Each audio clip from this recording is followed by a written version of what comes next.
자, 오늘 우리에게 주시는 말씀은 디모데전서 5장 17절부터 6장 2절까지의 말씀입니다. 우리 모두 한 목소리로 함께 봉독하겠습니다. 잘 다스리는 장로들은 배나 존경할 자로 알되 말씀과 가르침에 수고하는 이들에게는 더욱 그리할 것이니라. 성경에 일렀을 때 곡식을 밟아 떠는 소의 입에 망을 씌우지 말라 하였고 또 일꾼이 그 삭슬 받는 것은 마땅하다 하였느니라.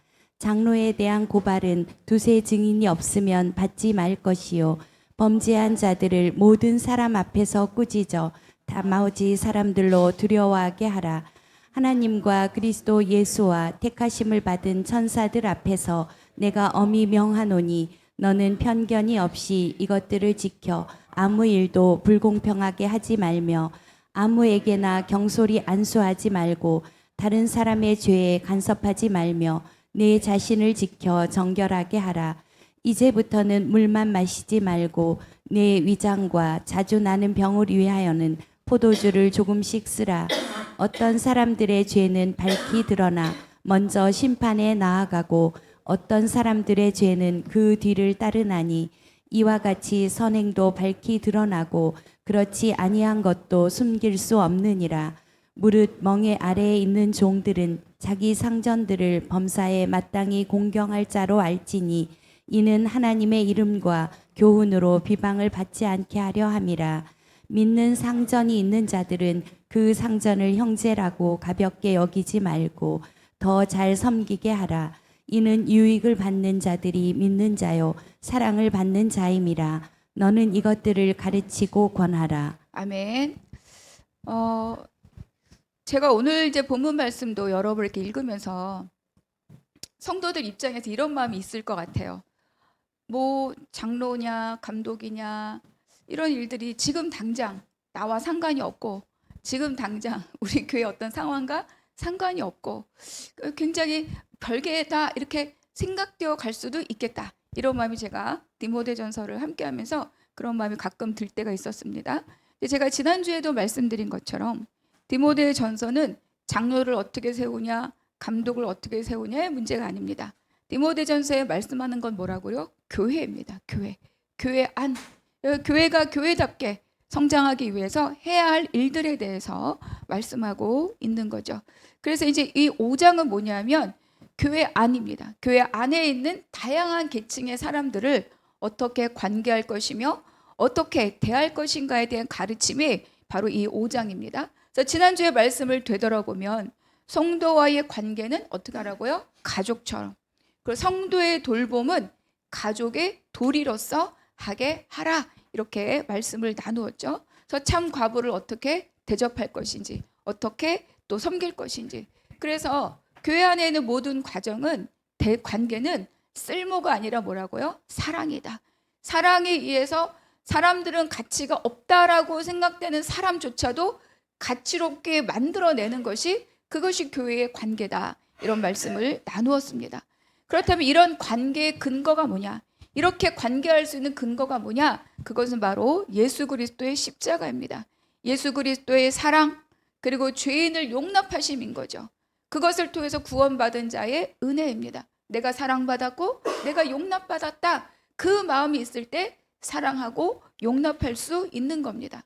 그래서 이 모든 말씀하고 있는 관계의 가장 핵심은 예수 그리스도이다. 이걸 우리가 기억을 해야 됩니다. 그래서 바울이 1장 5절에서 이렇게 말했죠. 이 교훈의 목적, 이 글의 목적이기도 하지만 복음의 목적이 무엇이냐?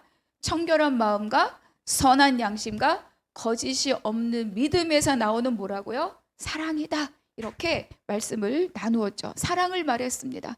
근데 예수님께서도 도대체 우리가 지켜야 될 가장 첫 번째, 가장 확실한, 가장 으뜸되는 첫 계명이 무엇입니까? 이렇게 율법사가 주님께 물어봤을 때 마태복음 22장에서 이렇게 말씀했습니다. 내 마음을 다하고 목숨을 다하고 뜻을 다하여 주 너의 하나님을 사랑하라. 이렇게 말씀하셨죠. 39절만 한번 같이 읽어볼게요. 시작. 둘째도 그와 같으니 내 이웃을 내 자신같이 사랑하라 하셨으니. 다 뭐예요? 사랑하라입니다. 하나님을 사랑하고 내 이웃을 사랑하라. 우리가 이미 출애굽기 말씀 공부를 할 때 여러 번 반복한 것처럼 하나님을 사랑한다는 우리의 삶의 표지가 뭐냐면 예배입니다. 그래서 예배라고 하는 것은 바로 하나님을 사랑하는 것을 우리가 드러내 보일 수 있는 우리의 행위의 표지인 거죠. 그러니까 하나님을 사랑한다고 하면서 예배하지 않는다면 하나님을 사랑한다는 그 사랑의 고백에 의심을 가져야 돼요. 아, 내가 정말 하나님을 사랑하는 자가 맞나? 이런 거죠.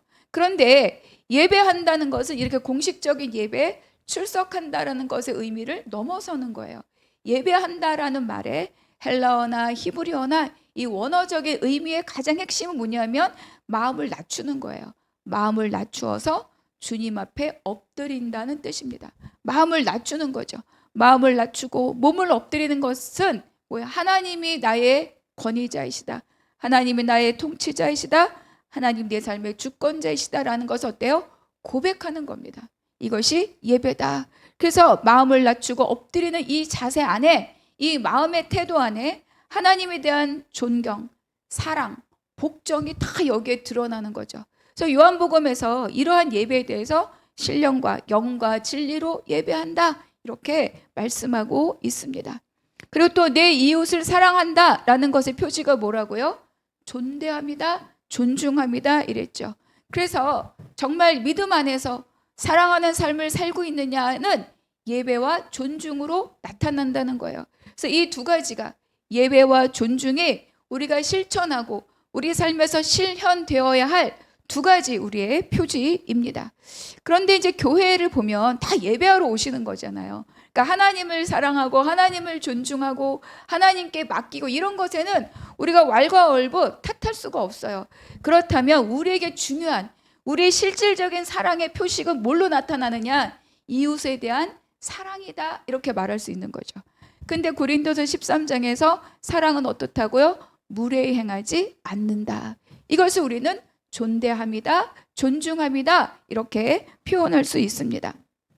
요즘 제 가정에서 자녀들과 친구 같은 아빠, 친구 같은 엄마가 되기 위하여 노력하고 수고하는 부모님들이 많이 있습니다. 저 때만 해도 친구 같은 아빠라고 하기는 어려운 그런 관계들이 많이 있죠. 무뚝뚝하고 집에서 딱 세 마디 말씀하시고 표현이 없고 이런 아빠들을 이제 어른들은 많이 경험했을 터인데 그렇기 때문에 우리는 그 자녀들에게 친구 같은 아빠, 친구 같은 엄마가 되겠다. 이런 어떤 노력과 수고들이 많이 있습니다.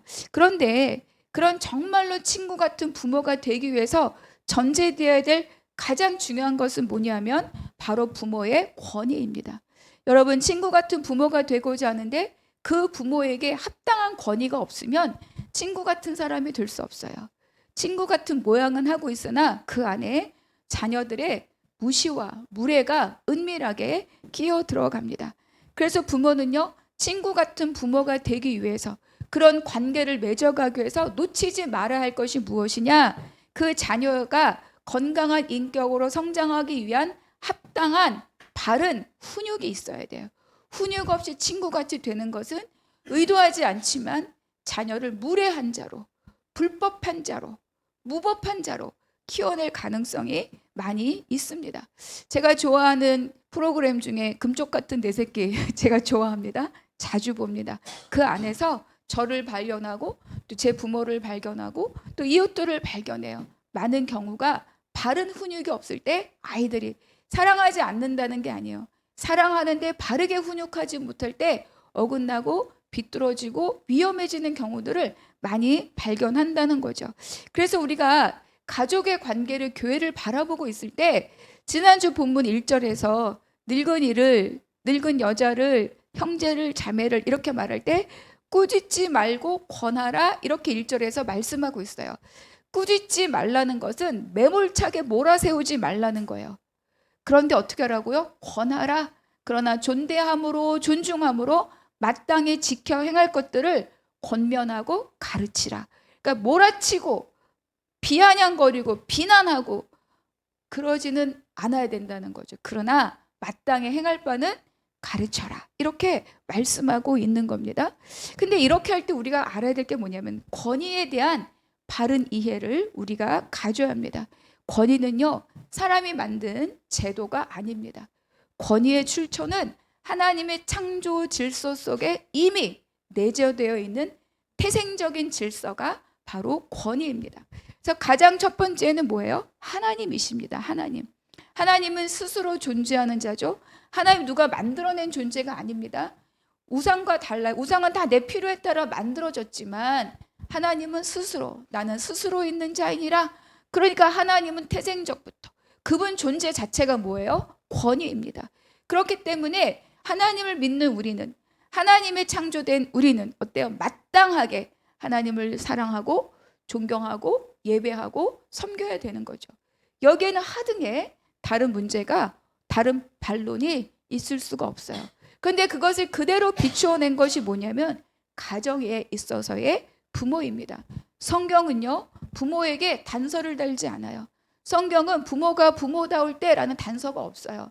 성경은 무조건 부모를 공경하라, 마땅하니라, 옳으니라 이렇게 명령하고 있는 거죠. 근데 이제 우리는 가정의 어떤 복잡함, 부모의 미숙함, 부모님이 그 부모님으로부터 받은 결핍, 이런 것들이 대물림되면서 사실 이거를 우리가 받아들이기 어려운 지점들이 우리의 감정 안에는 있습니다. 그래서 우리는 감정의 믿음의 삶을 사는 것이 아니라 하나님의 말씀을 따라 사는 삶인데, 하나님께서 분명하게 이렇게 합리화, 우리의 어떤 형편과 상황에 대한 합리화를 전제하지 않고 부모를 공경하라 이렇게 명령하고 있다는 거예요.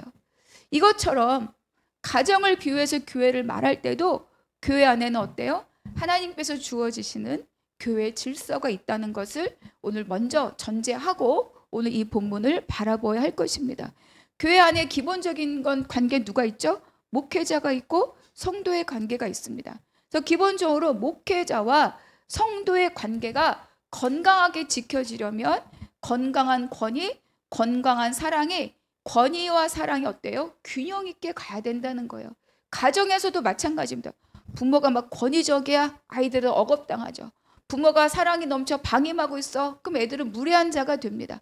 그러니까 어느 곳이나 권위와 사랑의 균형을 이루어 가야 되는 겁니다. 그래서 권위가 건강하게 세워질 때 사랑도 건강하고 합당하게 흘러가도록 되어 있는 거죠. 근데 우리가 가장 중요하게 권위와 사랑을 말하지만 가장 먼저 우리가 전제해야 될 중요한 것은 뭐냐면 인간에게는 절대적인 권위가 존재하지 않는다는 거예요.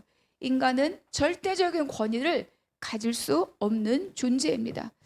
그래서 우리가 기억할 것은 누구나 다 가정에서나 교회에서나 일터에서나 거기에 구성원을 이루는 모든 자들에게 가장 중요한 거는 너나 할 것을 다 뭐예요? 하나님의 권위 아래 있다. 이것을 우리가 인식하고 살아야 합니다. 그럴 때 사랑과 권위가 균형 있게 그 공동체 안에 세워질 것입니다. 그래서 오늘 본문에서는 장로에 대한 말씀을 하고 있는데 이 본문 안에서 우리가 첫 번째 생각해 봐야 될 것이 무엇인가? 마땅한 존경과 마땅한 섬김으로 세워간다는 거예요. 마땅한 존경과 마땅한 섬김입니다. 17절과 18절 같이 읽어보겠습니다. 시작. 잘 다스리는 장로들은 배나 존경할 자로 알되 말씀과 가르침에 수고하는 이들에게는 더욱 그리할 것이니라.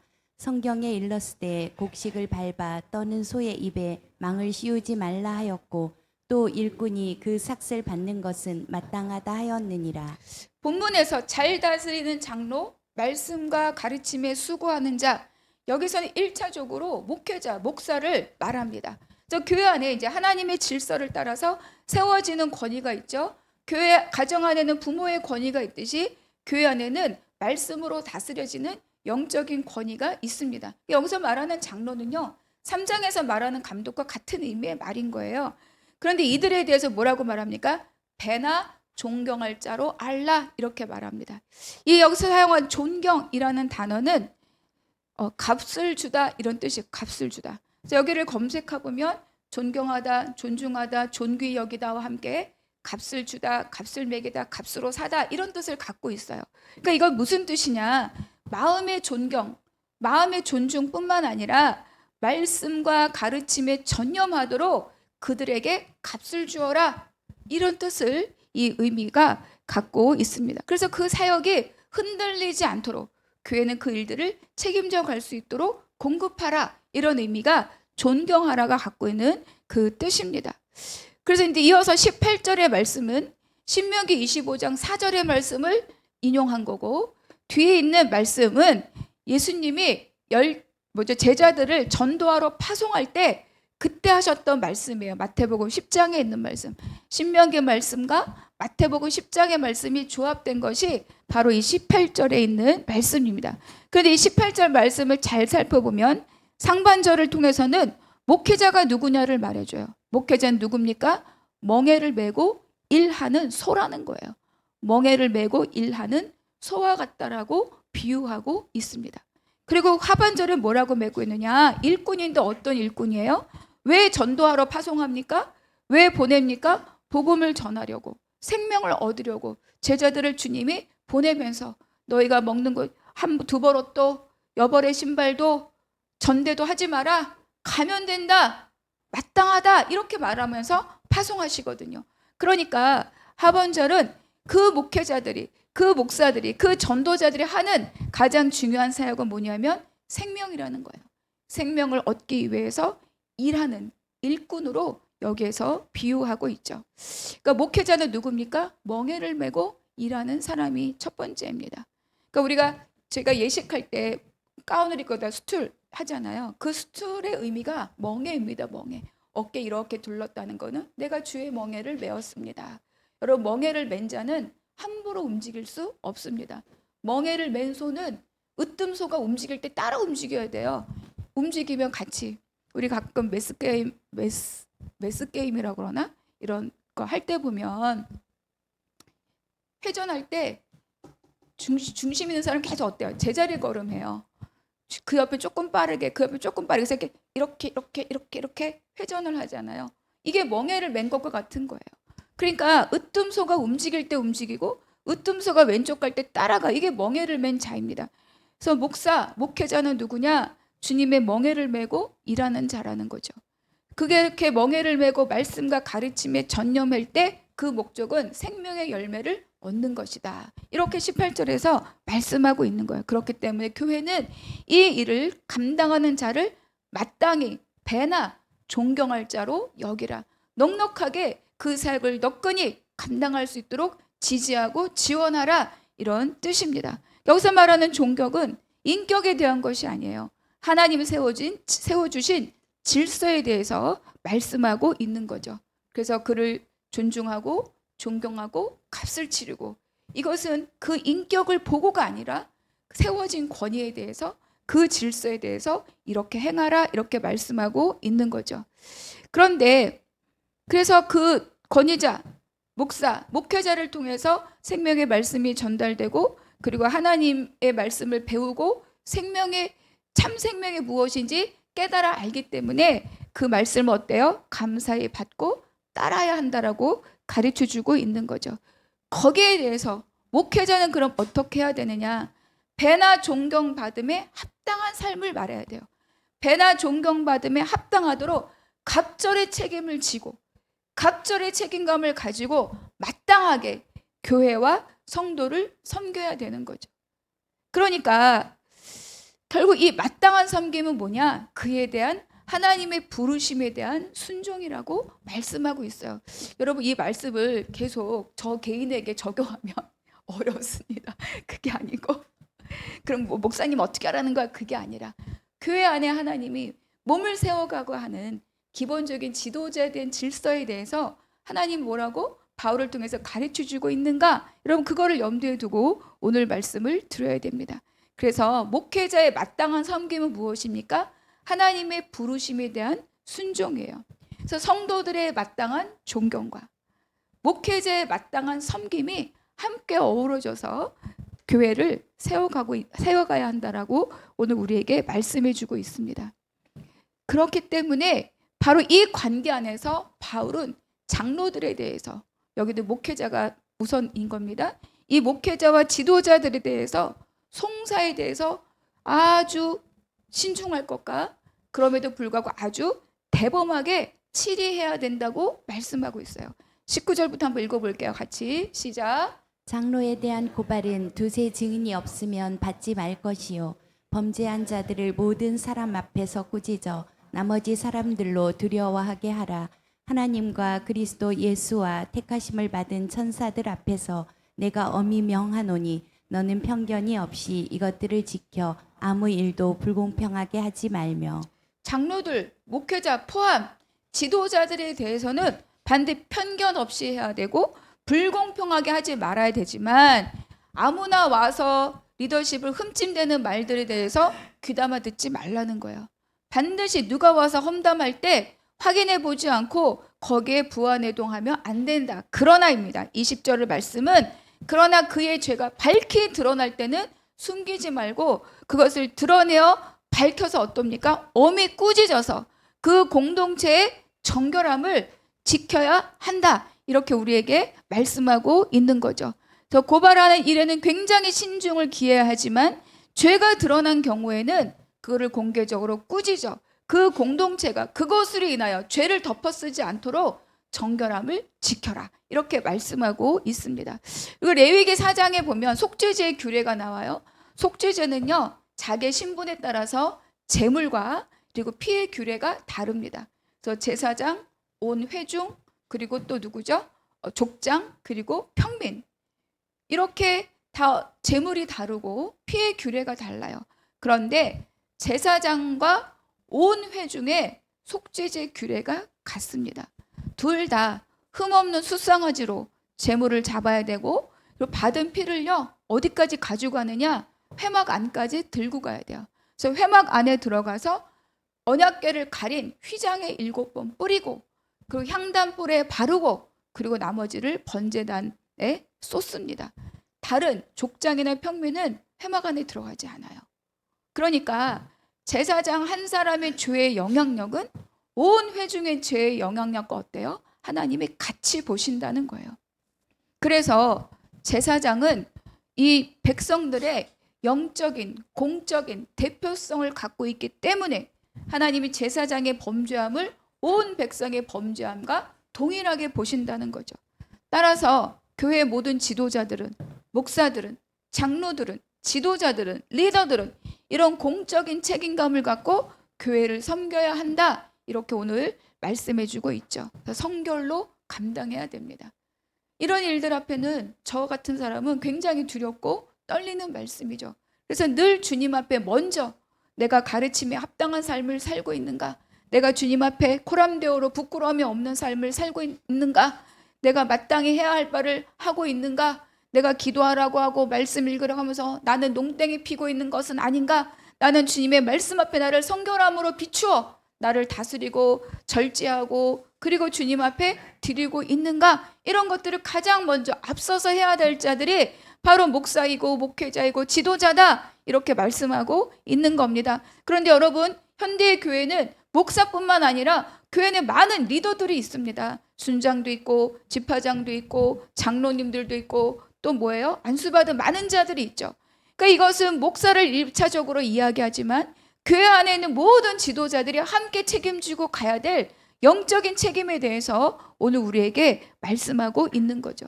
그래서 두 번째 우리가 생각해 볼 것이 있습니다. 한번 같이 읽어볼게요. 시작. 사람을 사랑하는 것과 사람을 세우는 것은 다른 일입니다. 네, 사랑하는 것과 세우는 일은 별개의 일이라고 우리에게 말씀합니다. 22절 읽겠습니다. 아무에게나 경솔히 안수하지 말고 다른 사람의 죄에 간섭하지 말며 내 자신을 지켜 정결하게 하라.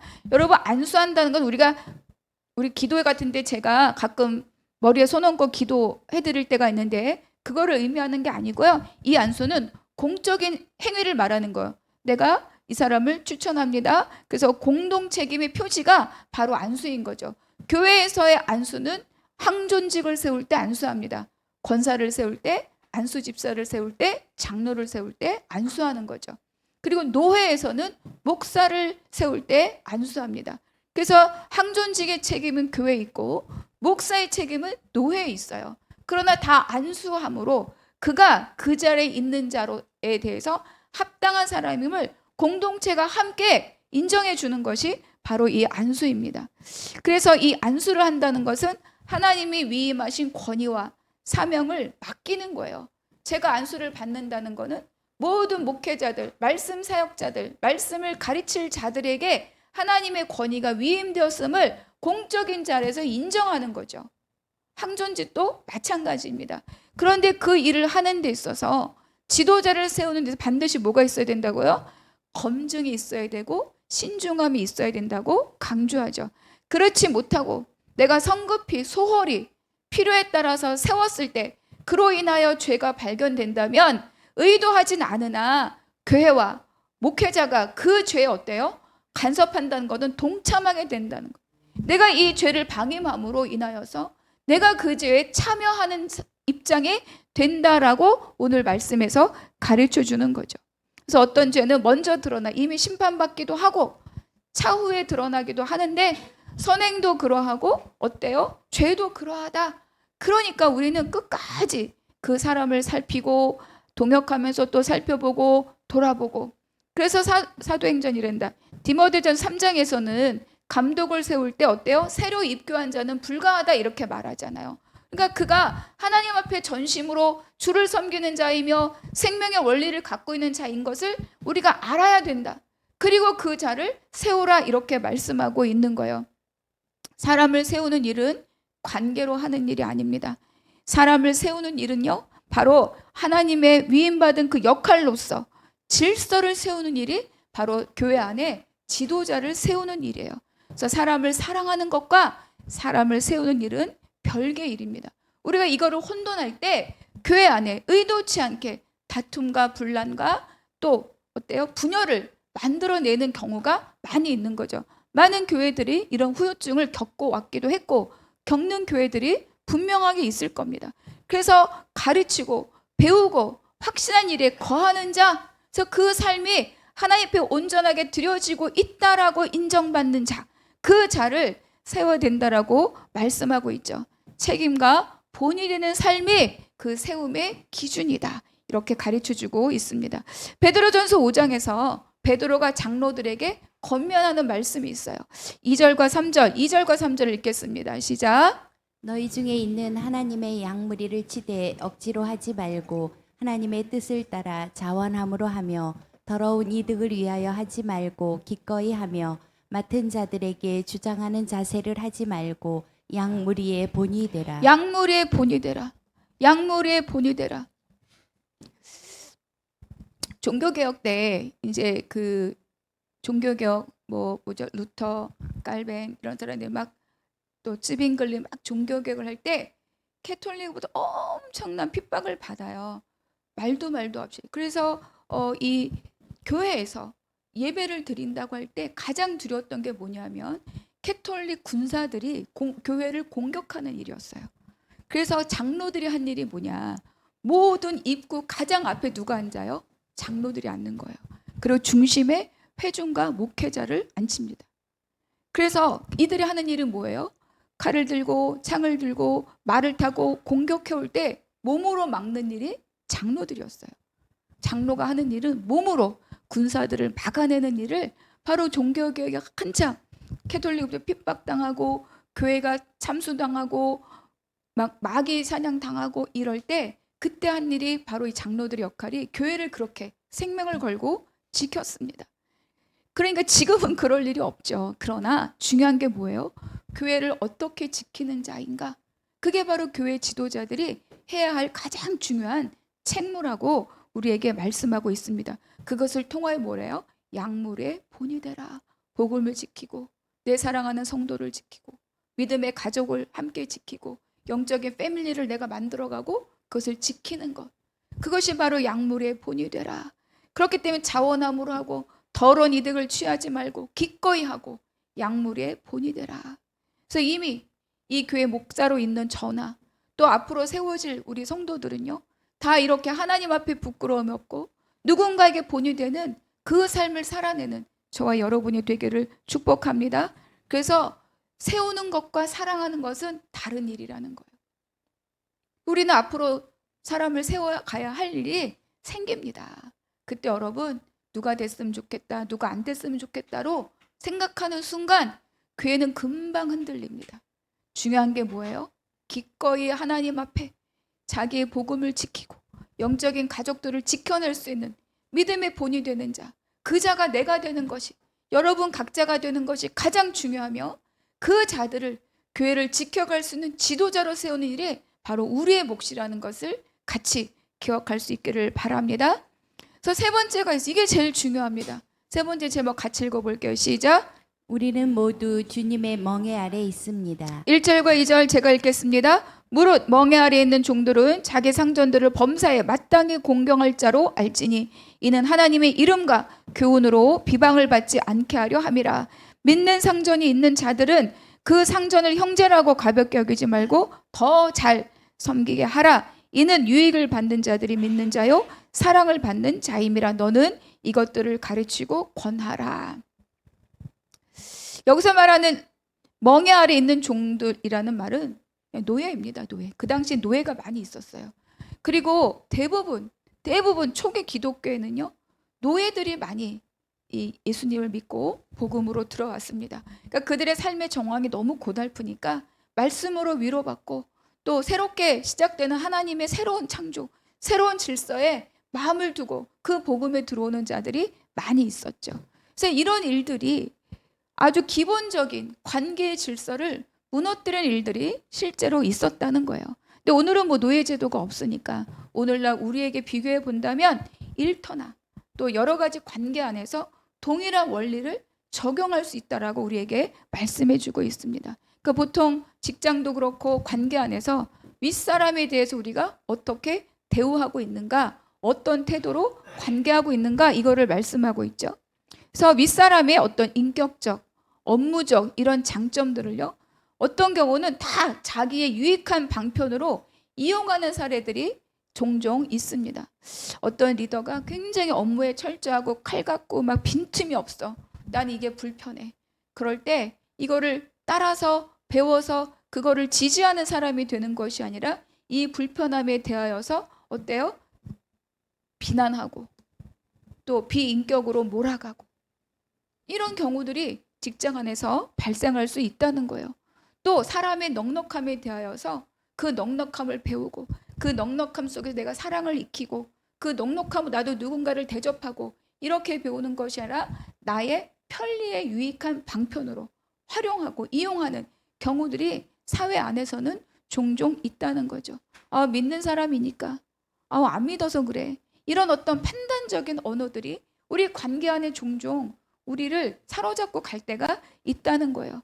그래서 오늘은 이 바울이 말하는 거면 그렇지 않다라고 우리에게 말씀해 주는 거죠. 그래서 우리는 믿지 않는 자들과의 상하 관계 속에서는 어떻게 하라고요? 서로를 존중하라, 잘 대해라. 왜요? 하나님의 이름이 비방받지 않게 하기 위함이다. 그렇다면 믿는 자, 믿는 상사, 믿는 부하 직원, 믿는 자의 관계는 어떻게 해야 되느냐? 가볍게 여기지 말라는 거예요. 소홀히 하지 말라, 대충 하지 말라, 오히려 더 잘 섬기라, 이렇게 말씀하고 있죠. 이 관계에 대해서 바울이 에베소서에서 더 명확하게 우리에게 말씀해 주고 있습니다. 에베소 6장 5절 9절 말씀이 없어요. 제가 읽겠습니다. 종들아, 두려워 떨며 성실한 마음으로 육체의 상전에게 순종하기를 그리스도께 하듯하라. 또 상전들아, 너희도 그들에게 이와 같이 하고 위협을 그치라. 이는 그들과 너희의 상전이 하늘에 계시고 그에게는 사람을 외모로 취하는 일이 없는 줄 너희가 알미라. 믿는 자의 관계 안에서 상전만 할 몫이 있고 종들만 할 몫이 있다는 게 아니라는 거예요. 상전은 상전으로서 믿는 자의 본이 되는 삶을 살아야 되고, 종은 종으로서 마땅하게 두려움으로 그리스도를 섬기는 것처럼 섬길 때 그때 그 안에 온전함을 이루어갈 수 있다. 이렇게 우리에게 가르쳐주고 있는 거죠. 이 가르침은 부모와 자녀에게도 동일합니다. 자녀들아, 부모에게 순종하라. 부모들아, 아비들아, 너희 자녀를 노엽게 하지 말라입니다.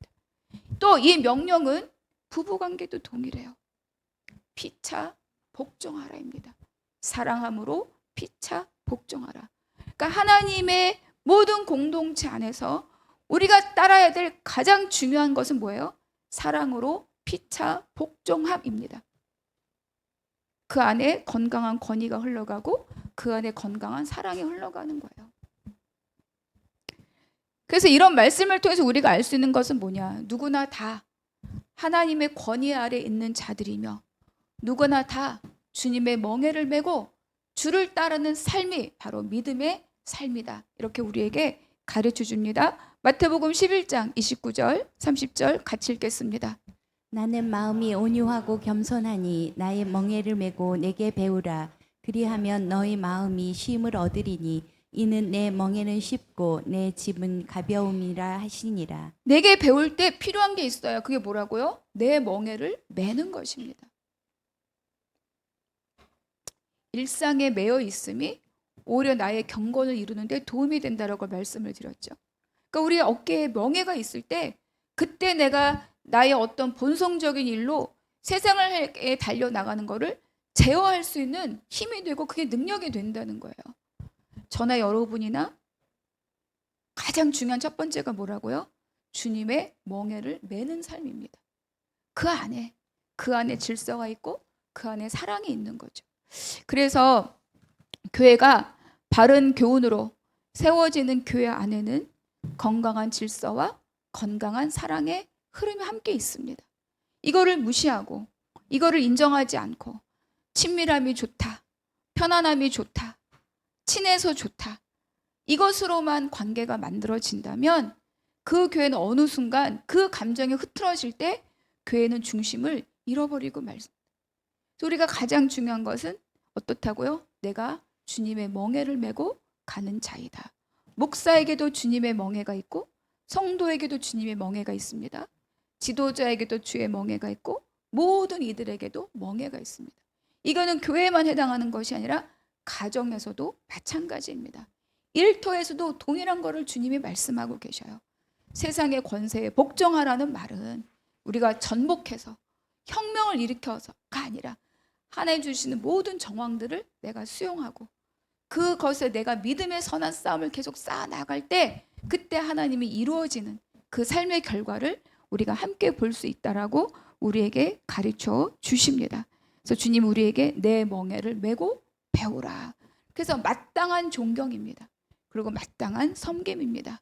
이렇게 하면 더 잘하고 저렇게 하면 더 못하고 이런 계산은 교회 안에 특별히 우리 한나무 교회 안에는 그런 계산은 자리 잡을 수 없는 줄로 믿습니다. 마땅하게 섬김과 마땅한 존경이 서로를 존대함으로 사랑함으로 인정함으로 수용함으로 그리고 위하여 함께 눈물 흘리고 함께 기뻐함으로 그렇게 든든하게 세워져가는 우리 한나무 교회가 되기를 주님의 이름으로 축복합니다. 그래서 우리의 교회와 여러분의 모든 가정이 각자의 멍에를 넉넉하게 메고 마땅한 존경과 섬김으로 거룩한 그리고 아름답고 따뜻한 하나님 나라를 세워가기를 주님의 이름으로 축복합니다. 기도하겠습니다. 하나님 감사합니다. 우리가 교회 안에서 그리고 가정과 일터에서 그 누구와도 또 그 어떤 관계라도 하나님의 질서 아래 있어야 함을 다시 한번 깨닫게 하시니 감사합니다. 사랑은 존중함으로 권위는 섬김으로 실천되는 가정과 교회가 되게 하여 주시옵시고 지도자와 성도와 상정과 종과 부모와 자녀가 모두가 다 주님의 멍에를 메고 가정을 세우고 교회를 세우는 자들이 되게 하여 주시옵소서. 모든 것 감사하고 우리 주 예수 그리스도 이름으로 기도하옵나이다. 아멘.